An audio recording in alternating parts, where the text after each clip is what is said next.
दोस्तों नमस्कार। आशा है कि आप बहुत अच्छे होंगे, स्वस्थ होंगे। आपका विजय डेस्टिनेशन में बहुत बहुत स्वागत है।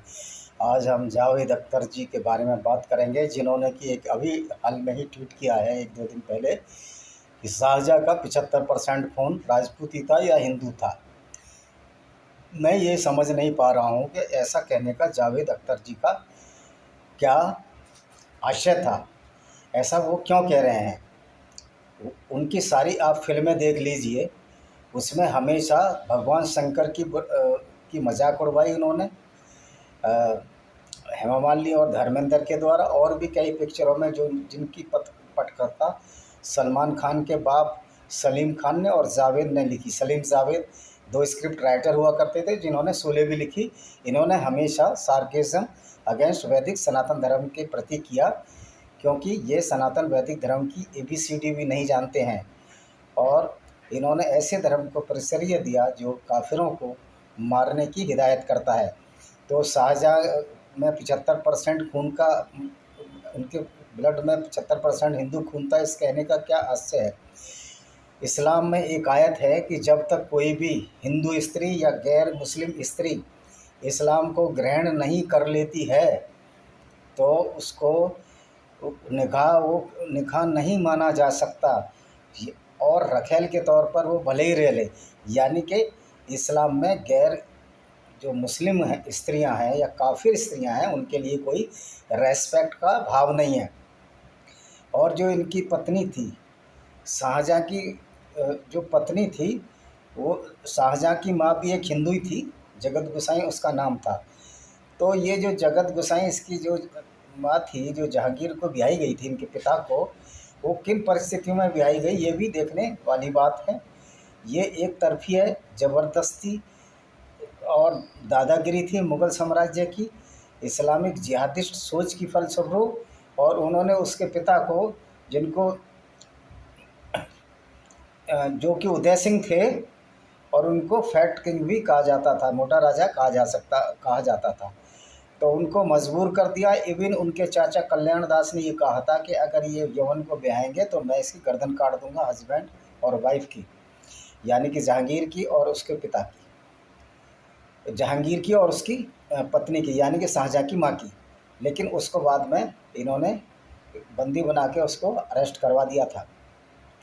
तो ये खून होने से, खून अगर 75% हिंदू खून है तो उससे क्या फ़र्क पड़ जाएगा। शाहजहाँ वही रहेगा ना जिसने 1932 में काशी विश्वनाथ मंदिर को तोड़ने का आदेश दिया था, जिसको कि राजा टोडरमल ने रिपेयर कराया था।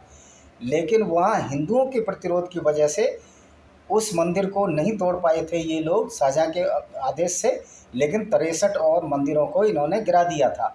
काशी विश्वनाथ का बाद में उद्धार अहिल्याबाई होलकर और राजा रणजीत सिंह, बहुत सारे हिंदू राजाओं ने मिलकर किया था।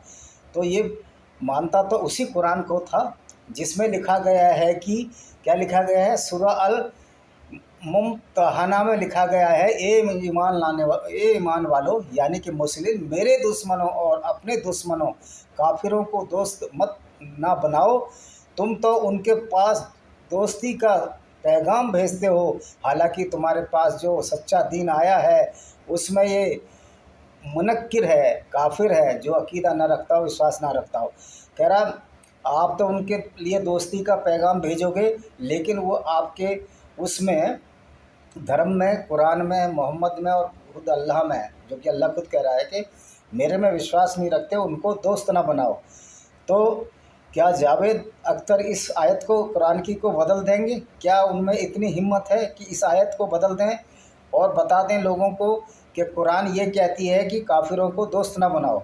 और चूँकि राजा उदय सिंह भी काफिर ही थे, तो उनकी, क्योंकि कुरान में ये इजाज़त है अगर काफिरों की स्त्रियां हों तो उनको ज़बरदस्ती मुसलमान बनाकर उनके साथ शादी कर लो।